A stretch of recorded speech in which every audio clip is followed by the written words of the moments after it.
இந்த ஆழமான அலசலுக்கு உங்கள ரொம்ப உற்சாகத்தோட வரவேற்கிறேன். அதாவது, இன்னைக்கு நாம பேசப் போற விஷயம் நம்ம எல்லாரும் தினமும் தேடி ஓடிக்கிட்டு இருக்கிற ஒரு விஷயம்.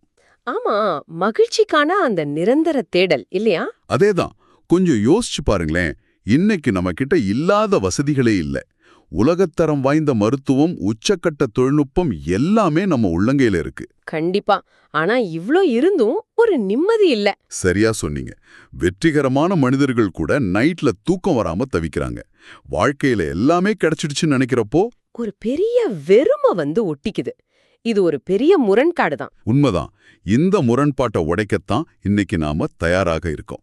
இன்னைக்கு நம்ம கையில இருக்கிற குறிப்புகளின் தொகுப்பு மகிழ்ச்சிக்கான நிரந்தர தேடல் பத்தினது. சரி, இத கொஞ்சம் விரிவா பிரித்து பார்ப்போம். நிச்சயமா. இந்த தேடல் நேத்து ஆரம்பிச்சதில்ல. பல ஆயிரம் வருஷங்களுக்கு முன்னாடி மலை குகைகள்ல வாழ்ந்த யோகிகள்ல இருந்து இப்போ ஸ்மார்ட் போன்ல மூழ்கி கிடக்கிற நாம வரைக்கும் இது தொடருது. ஆமா. இந்த குறிப்புகளோட ஆசிரியர் பாத்தீங்கன்னா, தன்னை ஒரு பெரிய ஞானியாவோ சித்தராகவும் காட்டிக்கவே இல்ல. அதுதான் எனக்கு ரொம்ப பிடிச்சிருந்தது. அவர் ரொம்ப யதார்த்தமா சொல்றாரு. நானும் உங்களில் ஒருவன் தான். சில நாட்கள் எனக்கு அற்புதமானவையாகவும், சில நாட்கள் மிக மோசமானவையாகவும் இருக்கு அப்படின்னு. அந்த யதார்த்தம் தாங்க இந்த மூலப்பொருளோட மிகப்பெரிய பலமே. அதாவது மகிழ்ச்சிங்கிறது ஒரு நிரந்தரமான டெஸ்டினேஷன் கிடையாது, அது ஒரு தொடர் பயணம். ஆனா நம்ம அத ஒரு இலக்கா நினைச்சிடுறோம் இல்லையா? எக்ஸாக்ட்லி. அதான் நம்ம பண்ற மிகப்பெரிய தப்பு. ஒரு குறிப்பிட்ட வருமானத்தை அடைஞ்சிட்டா, இல்ல ஒரு பெரிய பதவியை வாங்கிட்டா நம்ம லைஃப் செட்டில் ஆயிடும், எப்பவுமே ஹாப்பியா இருக்கலாம்னு நம்ம மூளைக்கே ஒரு தப்பான வாக்குறுதியை கொடுத்துக்கிறோம். ஆனா நடக்கிறது என்ன? அந்த இலக்கை அடைஞ்ச அடுத்த நாளே நம்ம மூளை இன்னொரு புதிய இலக்கை தேட ஆரம்பிச்சிடுது. ஆமா, இது ஒரு முடிவில்லாத உளவியல் சுழற்சி. இப்போ இந்த சுழற்சிக்குள்ள நாம சிக்கிக்க முக்கிய காரணம் என்னன்னா, நம்மள சுத்தி நடக்கிற எல்லாத்தையும் நாமளே கட்டுப்படுத்த நினைக்கிறது தான். ரொம்ப சரியான பாயிண்ட். இங்கே மிகவும் சுவாரஸ்யமான விஷயம் என்னவென்றால், வாழ்க்கையோட விதிகளே வேற மாதிரி இருக்கு. அதாவது, இத படிக்கிறப்ப எனக்கு ஒன்னு ஞாபகம் வந்துச்சு. நம்ம ஸ்மார்ட் போன்ல பேக்ரவுண்ட் ஆப் ரெஃப்ரெஷ் அப்படின்னு ஒரு ஆப்ஷன் இருக்கும், கவனிச்சிருக்கீங்களா? ஓ ஆமா, அந்த ஆப்பை நாம யூஸ் பண்ணலனா கூட பின்னாடி அது ஓடிக்கிட்டே இருக்கும். அதேதான். அது தொடர்ந்து சிக்னலை தேடிக்கிட்டே இருக்கும். இதனால நம்ம போன் பேட்டரி ரொம்ப சீக்கிரமா காலி ஆயிடும். நம்ம மனித மனமும் பாத்தீங்கன்னா கிட்டத்தட்ட அப்படிதான் இருக்கு. வாவ், இது ரொம்ப சூப்பரான ஒரு ஒப்புமை இல்லையா? மத்தவங்க நம்மள பத்தி என்ன நினைக்கிறாங்க, நாளைக்கு என்ன நடக்கும், பொருளாதாரம் என்ன ஆகுமோ அப்படின்னு நம்ம கட்டுப்பாட்டுல இல்லாத வெளி உலக விஷயங்களை பத்தி யோசிச்சு யோசிச்சு நம்ம மொத்த எனர்ஜியையும் வீணடிச்சுக்கிறோம். கண்டிப்பா. கடல்ல வீசுற காத்த நம்மளால கட்டுப்படுத்த முடியாது. ஆனா நம்ம படகோட பாய்மரங்களை நாம அட்ஜஸ்ட் பண்ணிக்கலாம் இல்லையா? அது மாதிரிதான். வெளி உலக கவலைகளுக்கான அந்த வைஃபையை கட் பண்ணிட்டு ஒரு ஆஃப்லைன் மோட்ல நமக்கு நாமே திரும்புறது தான் உண்மையான தீர்வு. ஆமா. ஏன்னா உளவியல் ரீதியா பாத்தீங்கன்னா நம்ம மூளைக்கு இந்த நிச்சயமற்ற தன்மை, அதாவது அன்சர்டனிட்டிங்கிறது சுத்தமா பிடிக்காது. நாளைக்கு என்ன நடக்கும்னு தெரிஞ்சுக்கிட்டே ஆகணும்னு ஒரு துடிப்பு இருக்கும். ஆமா, அந்த பாதுகாப்பின்மை காரணமா தான் நாம எல்லாத்தையும் கண்ட்ரோல் பண்ண நினைக்கிறோம். ஆனா வாழ்க்கையே சில நேரங்கள்ல ரொம்ப கொடூரமா இருக்கு, சில நேரங்கள்ல இவ்ளோ அழகா மலருதுங்கிறது யாருக்கும் புரியாத ஒரு மாபெரும் மர்மம். அப்போ வெளியிலேருந்து வர நிகழ்வுகளை நம்மளால ஒருபோதும் கட்டுப்படுத்த முடியாதா? நிச்சயமா முடியாது. அங்குதான் ஒரு மனிதனின் உண்மையான சக்தி எது அப்படிங்கிற ஒரு பெரிய கேள்வி வருது. அப்படி என்றால் நம்மள அறியாமலே நடக்கிற துயரங்களையோ இல்ல எதிர்பாராத மாற்றங்களையோ நாம எப்படி எதிர்கொள்றது? அதை சகிச்சுக்கிட்டு தான் ஆகணுமா? இல்ல, சகித்துக் கொள்வது வேற, இத மறுசீரமைப்பு செய்யணும். அதாவது காக்னிட்டிவ் ரீஅப்ரைசல் அப்படின்னு சொல்வாங்க. ஓஹோ, மறுசீரமைப்பு கொஞ்சம் விளக்கமா சொல்ல முடியுமா? அதாவது உங்க உண்மையான சக்திங்கிறது வெளியில நடக்கிற அந்த நிகழ்வுகளை நீங்க உங்க மனசுக்குள்ள எப்படி மொழிபெயர்க்கிறீர்கள் அப்படிங்கறதுல தான் அடங்கியிருக்கு. புரியுது. ஒரு மோசமான நிகழ்வு நடக்கும்போது ஏன் எனக்கு மட்டும் இப்படி நடக்குது அப்படின்னு புலம்புறத விட்டுட்டு, இந்த நிகழ்வு எனக்கு என்ன கத்துக் கொடுக்குது, இதை வச்சு நான் எப்படி அடுத்த கட்டத்துக்கு போறது அப்படின்னு யோசிக்கணும். அதேதான். அதுதான் உங்க உண்மையான சக்தி. புற உலகத்தோட சிக்னல்களை நிறுத்திட்டு மனசுக்குள்ள நடக்கிற அந்த மொழிபெயர்ப்ப நீங்க கட்டுப்படுத்த தொடங்குற அந்த புள்ளி இருக்கு பாத்தீங்களா? அதுதான் நம்மள ஒரு மாபெரும் வெற்றிக்கும் உள்ளார்ந்த அமைதிக்கும் கொண்டு போகுது. ஆமா, அது ஒரு பெரிய அடித்தளமா அமையுது. இது நிஜமாவே ரொம்ப ஆழமா சிந்திக்க வேண்டிய ஒரு கோணம். வெளியில நடக்கிற எந்த ஒரு கடினமான விஷயத்தையும் நம்மள செதுக்கிற ஒளியா மாத்திக்க முடியும்னு சொல்றீங்க. கண்டிப்பா முடியும். சரி, இப்போ இந்த ஆஃப்லைன் மோடுக்கு நாம வந்துட்டோம்னு வச்சுப்போம். மனசை கொஞ்சம் கண்ட்ரோல் பண்ணியாச்சு. ஆனா இந்த வெளி உலகத்துல நாம என்னென்ன விஷயங்களை செய்யணும், அத பத்தி இந்த குறிப்புகள் என்ன சொல்லுது? இத பத்தி விளக்கறதுக்கு இந்த மூலப்பொருள் ஒரு 5 முக்கியமான தூண்களை பட்டியலிடுது. ஆமா, நான் அத பார்த்தேன். 1 மற்றவர்களுக்கு சேவை செய்தல். 2 அன்பான உறவுகளை வளர்த்துக் கொள்ளுதல். 3 தன்னை மேம்படுத்திக் கொள்ளும் சாகசங்களில் துணிச்சலோடு இறங்குவது. 4 உலகத்துல தன்னோட முத்திரையை பதிச்சிட்டு போறது. அப்புறம் 5வது வெறுமனே வெற்றியாளராக இல்லாமல் குறிப்பிடத்தக்க ஒருவராக, அதாவது சிக்னிஃபிகண்டா வாழ்வது. ஒரு நிமிஷம், இங்க நான் ஒரு மாற்று சிந்தனையை முன்வைக்க விரும்புறேன். சொல்லுங்க. இதெல்லாம் பார்க்கறப்போ நம்ம பழைய சுய முன்னேற்ற தத்துவங்கள் மாதிரி தெரியலையா? சின்ன வயசுல இருந்தே அன்பா இருக்கணும், மத்தவங்களுக்கு உதவி செய்யணும்னு பள்ளிக்கூடத்திலையும் நீதி கதைகள்லயும் நாம படிச்சிருக்கோமே. உண்மைதான், இதெல்லாம் நமக்கு தெரிஞ்ச விஷயங்கள் தான். பின்ன ஏன் இதெல்லாம் தெரிஞ்சிருந்தோம் நாம இன்னமும் வாழ்க்கையோட அர்த்தத்தை தேடி ஆயிரக்கணக்கில் செலவு செஞ்சு பயிலரங்குகளுக்கும் புக்ஸ் வாங்குறதுக்கும் ஓடிக்கிட்டு இருக்கோம்? ரொம்ப வேலிடான கேள்வி. அது மட்டும் இல்ல, இந்த 5வது தூண்ல சொல்றாங்க பாருங்க, வெறுமனே வெற்றியாளராக இல்லாமல் குறிப்பிடத்தக்கவராக வாழ்வது அப்படின்னு. ஏன் ஒரு வெற்றியாளரா இருக்கிறது மட்டும் பத்தாதா? வெற்றி கிடைச்சாலே ஆட்டோமேட்டிக்கா மகிழ்ச்சி வந்துடாதா என்ன? இது ஒரு அருமையான கேள்வி. இது நாம ரொம்ப நுட்பமா புரிஞ்சுக்கணும். முதல்ல வெற்றிக்கும் குறிப்பிடத்தக்கவராக வாழ்வதற்கும் என்ன வித்தியாசம்னு பாப்போம். சரி, சொல்லுங்க. வெற்றிங்கிறது பாத்தீங்கன்னா அடிப்படையில டோபமைன் சார்ந்த ஒரு விஷயம். ஒரு பெரிய கார் வாங்குறது, ஒரு பெரிய பதவி வாங்குறது, இல்ல பேங்க் பேலன்ஸ்ல பல கோடிகளை சேர்க்கிறது. ஆமா, இதெல்லாம் உங்களுக்கு ஒரு தற்காலிகமான ஒரு ஹைய கொடுக்கும். சொல்லப்போனா இது ஒரு தனிமனித போட்டி, சோலோ கேம். ஓ, ஆனா அந்த டோபமைன் குறையும் போது மறுபடியும் ஒரு விற்றிடம் வந்துடும். ஆனா இந்த குறிப்பிடத்தக்க ஒருவராக வாழ்வது, அதாவது சிக்னிஃபிகன்ஸ் அப்படிங்கிறது அப்படியானதில்ல. அப்போ அது எதை குறிக்குது? இல்லாதப்ப கூட இந்த உலகம் உங்களை எப்படி நினைச்சு பார்க்க போகுது அப்படிங்கிறது. வாவ்! வெற்றி உங்களுக்கு சமூகத்துல ஒரு முகவரியை தரலாம், ஆனா நீங்க குறிப்பிடத்தக்கவராக வாழ்றது மட்டும்தான் உங்க வாழ்க்கைக்கு ஒரு ஆழமான அர்த்தத்தை தரும். அதேதான். ஏன்னா சேவை செய்யும்போது, அன்பா இருக்கும்போது நம்ம மூளையில ஆக்சிடோசின், செரோட்டோனின் மாதிரியான வேதிப்பொருட்கள் உற்பத்தி ஆகுது. அதுதான் நீண்ட கால மனநிறைவு கொடுக்கும். ரொம்ப அருமையா சொன்னீங்க. வெற்றிங்கிறது நமக்கானது, ஆனா குறிப்பிடத்தக்க வாழ்க்கைங்கிறது நம்மளை தாண்டி மற்றவர்களுக்கானது. சரியா புரிஞ்சுக்கிட்டீங்க. ஆனா என்னோட முதல் கேள்வி அப்படியே இருக்கே, அன்பு, சேவை இதெல்லாம் நமக்கு ஏற்கனவே தெரிஞ்சது தானே? ஏன் அதை நடைமுறைப்படுத்த முடியாம நாம இவ்ளோ திணறோம்? ஏன்னா ஒரு விஷயத்தை அறிவது வேற, அதை முழுமையா உணர்வது வேற. நம்ம மனித மனம் ரொம்ப ரொம்ப சிக்கலானது. அதாவது நம்ம உள்ளுணர்வுக்கு எல்லாமே தெரியும்னு சொல்றீங்களா? ஆமா, உங்க வாழ்க்கைக்குள்ள மகிழ்ச்சியை கொண்டு வர வழி எதுன்னு உங்க மனசின் அடியாழத்துல உங்களுக்கு ஏற்கனவே நல்லா தெரியும். அப்போ ஏன் நம்பால அதை ஃபாலோ பண்ண முடியல?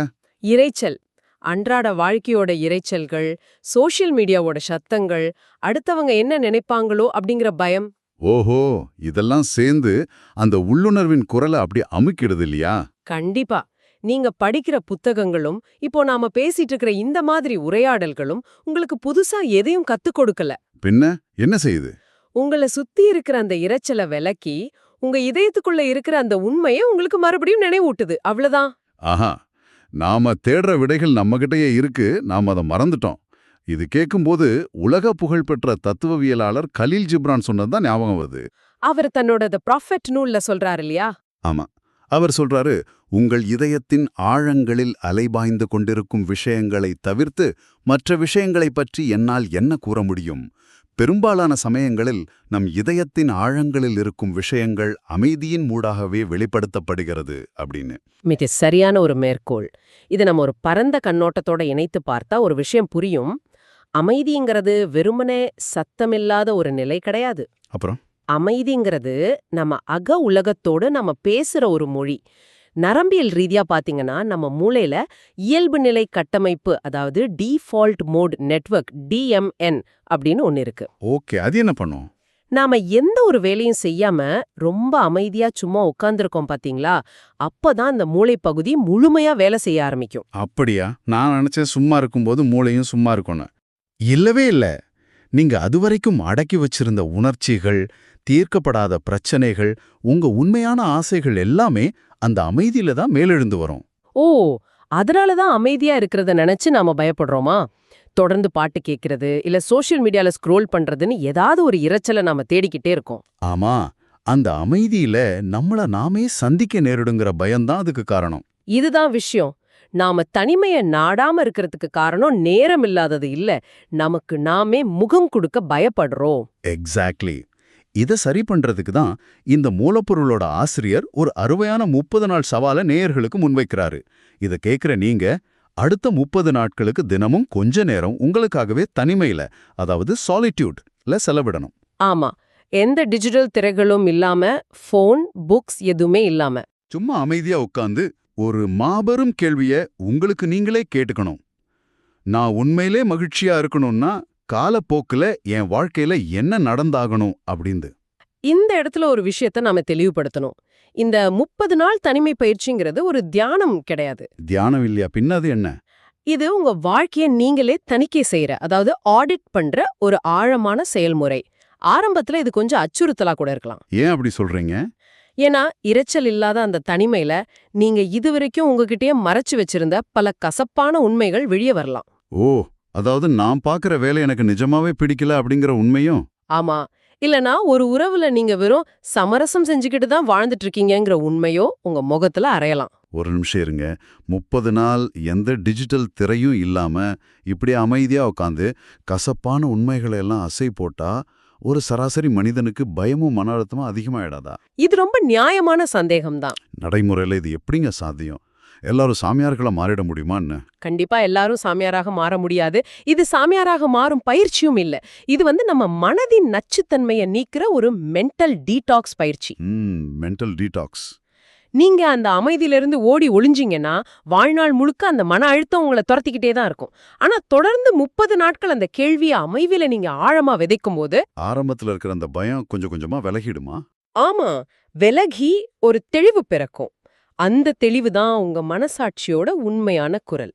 அந்த விடைகளை வச்சு உங்க வாழ்க்கை பாதையில தேவையான மிக முக்கியமான திருத்தங்களை, அதாவது கோர்ஸ் கரெக்ஷன்ஸ், உங்களால தைரியமா செய்ய முடியும். சரி, தனிமையில அந்த விடைகள் கிடைச்சிடுச்சுன்னு வச்சுப்போம். அதை வச்சுக்கிட்டு நாம என்ன செய்யறது? இதன் உண்மையான அர்த்தம் என்ன? அதற்கேற்ப நம்ம வாழ்க்கையை மாத்தி அமைக்கிறது பிராக்டிக்கலா சாத்தியமா? நிச்சயமா சாத்தியம்தான். இங்கதான் நாம வரலாற்று அறிஞர்களோட சிந்தனைகளை பார்க்கணும்னு நினைக்கிறேன். மாபெரும் எழுத்தாளர் ஜார்ஜ் பெர்னார்ட் ஷா ஒரு அற்புதமான கருத்தை பதிவு செஞ்சிருக்காரு. அவர் என்ன சொல்றாரு? நம்ம வாழ்க்கைய நாம எப்படி வீணடிக்கிறோம்னு ஒரு அளவுகோலே வைக்கிறாரு. உலகம் உங்களை ஒருபோதும் மகிழ்ச்சிப்படுத்தாது என்று எப்போதும் குறை கூறிக்கொண்டும் நோய்களோடும் துயரங்களோடும் உழன்று கொண்டிருக்கின்ற ஒரு சுயநலவாதியாக வாழ்வது ஒரு நரகத்திற்கு சமம் அப்படின்னு சொல்றாரு. ஆமா, இன்னைக்கு பலருடைய தினசரி வாழ்க்கையே இப்படிதான் இருக்கு. என் ஆபீஸ்ல எனக்கு சரியான அங்கீகாரம் இல்ல, என் குடும்பத்துல என்ன யாருமே புரிஞ்சுக்கல, பொருளாதாரம் சரியில்லை, இப்படி எதையாவது ஒன்ன குறை கூறிக்கிட்டே அவங்க வாழ்நாளின் பெரும்பகுதியை கழிச்சிடுறாங்க. இது அவங்கள ஒரு விக்டிம் மைண்ட் செட்டுக்குள்ளேயே தள்ளிடுது. சரியா சொன்னீங்க. ஆனா அதிலிருந்து வெளியே வர பெர்னார்ட் ஷா என்ன சொல்றாரு தெரியுமா? நீங்கள் எதை ஒரு மகத்தான நோக்கமாக கருதுகிறீர்களோ அந்த நோக்கத்திற்காக நீங்கள் பயன்படுத்தப்படுவதை அனுமதிப்பதும் இயற்கையின் ஒரு ஆற்றலாக திகழ்வதற்கு முயற்சிப்பதும் தான் வாழ்வின் உண்மையான மகிழ்ச்சி என்கிறார். வாவ்! அதாவது குறை கூறிக்கிட்டே இருக்கிற அந்த மைண்ட் செட்ல இருந்து வெளியே வந்து ஒரு மாபெரும் நோக்கத்துக்கான கருவியா நம்மள நாமே ஒப்பு கொடுக்கணும். இந்த இடத்துல நாம இன்னொரு ஆழமான தத்துவவியலாளரான சோரன் கிர்கெகார்டோட சிந்தனையும் பொருத்தி பார்க்கணும். சொல்லுங்க, அவர் என்ன சொல்றாரு? இப்போ தனிமையில உங்களுக்கு ஒரு விடை கிடைச்சிடுச்சு, உங்களோட அந்த மகாத்தான நோக்கமும் என்னன்னு புரிஞ்சிடுச்சுன்னு வச்சுப்போம். சரி, அந்த புதிய பாதையை நோக்கி போகணும்னா மனசுக்குள்ள ஒரு பயம் வரும் இல்லையா? ஒரு புது பிசினஸ் ஆரம்பிக்கிறதா இருக்கலாம், இல்லனா தேங்கி போன ஒரு உறவுல இருந்து வெளியே வர்றதா இருக்கலாம். கண்டிப்பா ஒரு பெரிய பயம் இருக்கும். இதுக்கு கிர்கெகார்டு ஒரு அருமையான விளக்கம் கொடுக்கறாரு. புதிதாக ஒன்றை முயற்சிப்பது கவலை அளிக்கும் என்றாலும் எதையும் முயற்சிக்காமல் இருப்பது ஒரு மனிதன் தன்னைத்தானே தொலைத்து விடுவதற்கு சமம் அப்படின்னு சொல்றாரு. அப்படியா? எதையும் முயற்சிக்காம இருக்கிறது நம்மள நாமே தொலைக்கிறதுக்கு சமமா? ஆமா, உயர்ந்த லட்சியத்திற்காக முயல்வது மட்டுமே தன்னைத்தானே உணர்ந்து கொள்வதற்கு வழிவகுக்கும் அப்படிங்கிறது அவரோட ஆழமான கருத்து. ஓஹோ, புதிதா ஒன்னு ட்ரை பண்றது நமக்கு கவலையே, ஒரு ஆங்ஸைட்டியே கொடுக்கும். ஆனா ட்ரை பண்ணாமலே இருக்கிறது ஒரு டெஸ்பேர், அதாவது நம்மள நாமே தொலைக்கிறதுக்கு சமம். எக்ஸாக்ட்லி. நாம எந்த வழியை தேர்ந்தெடுக்க போறோம் அப்படிங்கிறது தான் இங்க கேள்வி. வளர்ச்சியோட வழியா இல்ல தேக்க நிலையோட வழியா? இந்த ரெண்டு தத்துவங்களும் அந்த 30 நாள் தனிமை சவாலோட எப்படி பொருந்தி போகுது பாருங்களேன். சரியா சொன்னீங்க. அந்த 30 நாள் தனிமை உங்களுக்கு உங்க மகத்தான நோக்கத்தை உணர்த்தும். அந்த நோக்கத்துக்காக உங்களை அர்ப்பணிக்கிறது தான் பெர்னர்ட் ஷா சொல்ற உண்மையான மகிழ்ச்சி. ஆனா அந்த புது நோக்கத்தை நோக்கி முதலடி எடுத்து வைக்கும்போது பயமா இருக்கும். அங்கதான் கெர்கெகார்ட் நம்மள தட்டி கொடுக்கறாரு. பயந்து போய் பழைய வாழ்க்கையிலே தேங்கி நின்னா உங்க உண்மையான அடையாளத்தையே நீங்க தொலைச்சிடுவீங்க. அதனால நிச்சயமற்ற தன்மையை கண்டு பயப்படாம துணிச்சலோடு செயல்படணும். ஆமா, அதுதான் வழி. ஆக குறை கூறுற மனநிலையை தவிர்த்து நம்ம பயத்தை தாண்டி துணிச்சலான புதிய முடிவுகளை எடுக்கிறது தான் நிரந்தர மகிழ்ச்சிக்கான நடைமுறை செயல்முறை. கண்டிப்பா. நாம இப்போ இந்த கருத்துக்களை தோண்டி துருவி ஆராய்ஞ்சதோட இறுதி பகுதிக்கு வந்துட்டோம். இதுவரைக்கும் நாம விவாதிச்சத ஒரு முறை சுருக்கமா பார்த்துடுவோம். சரி, பாத்துடலாம். முதல்ல, வாழ்க்கையோட நிகழ்வுகளை நம்மால கட்டுப்படுத்த முடியாது. ஆனா ஸ்மார்ட் போனோட ஆஃப்லைன் மோட் மாதிரி நம்ம உள்மனதோட எதிர்வினைகளை கட்டுப்படுத்துறது மூலமா உண்மையான சக்தியை அடையலான்னு பார்த்தோம். அப்புறம் வெறும் வெற்றிய மட்டும் தேடி ஓடாம மற்றவர்களுக்கு சேவை செய்யறது, அன்பான உறவுகளை கட்டமைக்கிறது மூலமா எப்படி ஒரு அர்த்தமுள்ள வாழ்க்கைய வாழ்வதுன்னு நரம்பியல் ரீதியாவும் புரிஞ்சுக்கிட்டோம். இறுதியா, அமைதியான தனிமையின் மூலமும் புதிய பாதைகள்ல தைரியமா பயணிக்கிறது மூலமா தான் அந்த நிரந்தர மகிழ்ச்சியை கண்டடைய முடியும்னு அறிஞர்களோட சிந்தனைகளை வச்சு விவாதிச்சோம். இதையெல்லாம் தொகுத்து இந்த ஆழமான உரையாடலோட ஒரு முத்தாய்ப்பாக ஜென் குரு திக் நட் ஹேன் சொன்ன ஒரு விஷயத்த நான் இங்க முன்வைக்க விரும்புறேன். அவர் என்ன சொல்றாரு? அவர் ரொம்ப சிம்பிளா ஆனா ரொம்ப ஆழமா இப்படி சொல்றாரு. நம்முடைய சொந்த வாழ்க்கை தான் சத்திய சோதனைக்கு நாம் பயன்படுத்துகின்ற கருவி. வாவ்! அதாவது இந்த தத்துவங்கள் எல்லாம் வெறும் புத்தகங்கள்ல படிக்கிறதுக்கானது இல்ல. உங்க வாழ்நாளையே ஒரு பரிசோதனை கூடமா மாற்றி அதுல நீங்க செஞ்சு பார்க்க வேண்டிய சத்திய சோதனைகள். நம்முடைய சொந்த வாழ்க்கை தான் சத்திய சோதனைக்கு நாம் பயன்படுத்துகின்ற கருவி. இது ஒரு மிகப்பெரிய பொறுப்பை நம்ம கைகள்ல கொடுக்குது. நாம வெறும் பார்வையாளர்கள் இல்ல, நம்ம வாழ்க்கையோட படைப்பாளிகள் நாமளே தான். உண்மைதான். இத பத்தி ஆழமா சிந்திக்க போற உங்களை பார்த்து விடைபெறுவதற்கு முன்னாடி நான் ஒரு சிந்தனையை தூண்டும் கேள்வியை முன்வைக்க விரும்புறேன். கேளுங்க. நீங்க அந்த 30 நாள் தனிமை பயணத்தை தொடங்கறதுக்கு முன்னாடி இதை மட்டும் யோசிச்சு பாருங்க. அமைதியா அமர்ந்து உங்க சொந்த மனசாட்சியோட குரலை கேட்க நீங்க பயப்படுறீங்கன்னா, அந்த மனசாட்சி உங்களை விட யாருடைய எதிர்பார்ப்புகளை சுமந்துகிட்டு இருக்கு? நீங்க உங்க சொந்த வாழ்க்கையே வாழ்ந்துகிட்டு இருக்கீங்களா? இல்ல சமூகம் மற்றும் மற்றவர்களோட எதிர்பார்ப்புகளை சுமந்துகிட்டு உங்க வாழ்க்கையே ஒரு சமரசமா மாத்திக்கிட்டு இருக்கீங்களா? இந்த கேள்வியோடு இன்றைய ஆழமான அலசலை நாம நிறைவு செய்றோம். சிந்தித்து பாருங்கள். மீண்டும் ஒரு சுவாரஸ்யமான தேடலோட சந்திப்போம்.